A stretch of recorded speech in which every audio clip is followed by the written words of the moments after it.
And we'll start just 1 second. Everybody has a chance to get to their seats. Charlie has promised to stop tapping the Coke can during this session. I only did that when somebody else was talking. Number 2? Okay, Charlie. I used to have a friend that was a stock salesman many years ago, and when you'd have lunch with him, he would just keep going like this. And finally, it would get you and you'd say, "What's that?" And he'd say, "That's opportunity." He was pretty good. Okay, let's. Kelly tells me we should start with number 2, zone 2. So we're going to start with zone 2. Yes, I'm Fred Cooker from Boulder, Colorado. And this is a question about intrinsic value, and it's a question for both of you because you have written that perhaps you would come up with different answers. You write and speak a great deal about intrinsic value, and you indicate that you try to give shareholders the tools in the annual report so they can come to their own determination. What I'd like you to do is expand upon that a little bit. First of all, what do you believe to be the important tools, either in the Berkshire annual report or other annual reports that you review in determining intrinsic value? Secondly, what rules or principles or standards do you use in applying those tools? And lastly, how does that process, that is, the use of the tools, the application of the standards, relate to what you have previously described as the filters you use in determining your valuation of a company? If we could see in it, looking at any business, what its future cash inflows or outflows from the business to the owners or from the owners would be over the next, we'll call it 100 years, or until the business is extinct, and then could discount that back at the appropriate interest rate, which I'll get to in a second, that would give us a number for intrinsic value. In other words, it would be like looking at a bond that had a whole bunch of coupons on it that was due in 100 years, and if you could see what those coupons are, you can figure the value of that bond compared to government bonds if you want to stick an appropriate risk rate in. Or you can compare one government bond with 5% coupons to another government bond with 7% coupons. Each one of those bonds has a different value because they have different coupons printed on them. Businesses have coupons that are going to develop in the future too. The only problem is they aren't printed on the instrument, and it's up to the investor to try to estimate what those coupons are going to be over time. As we have said, in high-tech businesses or something like that, we don't have the faintest idea what the coupons are going to be. When we get into businesses where we think we can understand them reasonably well, we are trying to print the coupons out. We are trying to figure out what businesses are going to be worth in 10 or 20 years. When we bought See's Candy in 1972, we had to come to the judgment as to whether we could figure out the competitive forces that would operate the strengths and weaknesses of the company and how that would look over a 10 or 20 or 30-year period. And if you attempt to assess intrinsic value, it all relates to cash flows. The only reason for putting cash into any kind of an investment now is because you expect to take cash out. Not by selling it to somebody else, because that's just a game of who beats who, but by, in a sense, by what the asset itself produces. That's true if you're buying a farm. It's true if you're buying a business.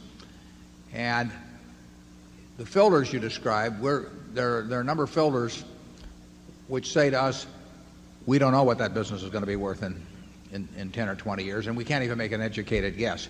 Obviously, we don't think we know to 3 decimal places or 2 decimal places or anything like that, precisely what's going to be produced. But we have a high degree of confidence that we're in the ballpark with certain kinds of businesses. The filters are designed to make sure we're in those kinds of businesses. We basically use long-term risk-free, that's government bond type interest rates to think back in terms of what we should discount at. And that's what the game of investment is all about. Investment is putting out money to get more money back later on from the asset, and not by selling it to somebody else, but by what the asset itself will produce. If you're an investor, you're looking at what the asset is going to do, in our case, businesses. If you're a speculator, you're primarily focusing on what the price of the object is going to do, independent of the business, and that's not our game. So we figure if we're right about the business, we're going to make a lot of money, and if we're wrong about the business, we don't have any hopes. We don't expect to make money. And in looking at Berkshire, we try to tell you as much as possible as we can about our business, of the key factors. Those are the things that Charlie and the things we put in our report about those businesses are the things that we look at ourselves. So if Charlie had nothing to do with Berkshire, but he looked at our report, he would probably, in my view, he would come to pretty much the same idea of intrinsic value that he would come to from being around it, for X number of years. The information should be there. We give you the information that if the positions were reversed, we would want to get from you. And in companies like Coca-Cola or Gillette or Disney or those kind of businesses, you will see the information in the reports. You have to have some understanding of what they're doing, but you have that in your everyday activities. You'll get that kind of knowledge. You won't get it, in terms of some high-tech company, but you'll get it with those kind of companies. And then you sit down and you try to print out the future. Charlie? I would argue that one filter that's useful in investing is the simple idea of opportunity cost. If you have one opportunity that you already have available in large quantity and you like it better than 98% of the other things you see, well, you can just screen out the other 98% because you already know something better. So that people who have a lot of opportunities tend to make better investments than people that don't have a lot of opportunities, and people who have very good opportunities, and using a concept of opportunity cost, they can make better decisions about what to buy. With this attitude, you get a concentrated portfolio, which we don't mind. That practice of ours, which is so simple, is not widely copied. I do not know why. Now, it's copied among the Berkshire shareholders. I mean, all you people have learned it. But it's not the standard in investment management, even at great universities and other intellectual institutions. Very interesting question. If we're right, why are so many eminent places so wrong? There are several possible answers to that question. Yes.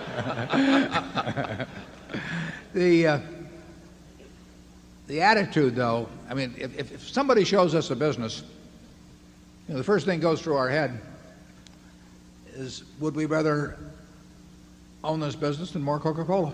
Would we rather own it than more Gillette? It's crazy not to compare it to things that you're very certain of. There's very few businesses that we'll find that we're certain of the future about as companies such as that. And therefore, we will want companies where the certainty gets close to that, and then we'll want to figure that we're better off than just buying more of those. If every management, before they bought a business in some unrelated field that they might not have even heard of, more than a short time before that's being promoted to them, if they said, is this better than buying in our own stock? Is this better than even buying Coca-Cola stock or something? There'd be a lot fewer deals done, but they tend not to measure against what we regard as close to perfection as we can get. Charlie, anyone? Well, I will say this, that the concept of intrinsic value used to be a lot easier because there were all kinds of stocks that were selling for 50% or less of the amount at which you could have easily liquidated the whole corporation if you owned the whole corporation. Indeed, in the history of Berkshire Hathaway, we bought things at 20% of then liquidating value. And in the old days, the Ben Graham followers could run their Geiger counters over corporate America, and they could spill out a few things, and you could easily see, if you were at all familiar with the market prices of whole corporations, that you were buying at a huge discount. Well, no matter how bad the management, if you're buying at 50% of asset value or 30% or so on down, you have a lot going for you. And as the world has wised up and as stocks have behaved so well for people that stocks generally have gone to higher and higher prices, that game gets much harder. Now to find something at a discount from intrinsic value, those simple systems ordinarily don't work. You've got to get into Warren's kind of thinking, and that is a lot harder. I think you can predict the future in a few places best if you understand a few basic ideas that come from a good general education. And that's what I was talking about in that talk I gave at the USC Business School.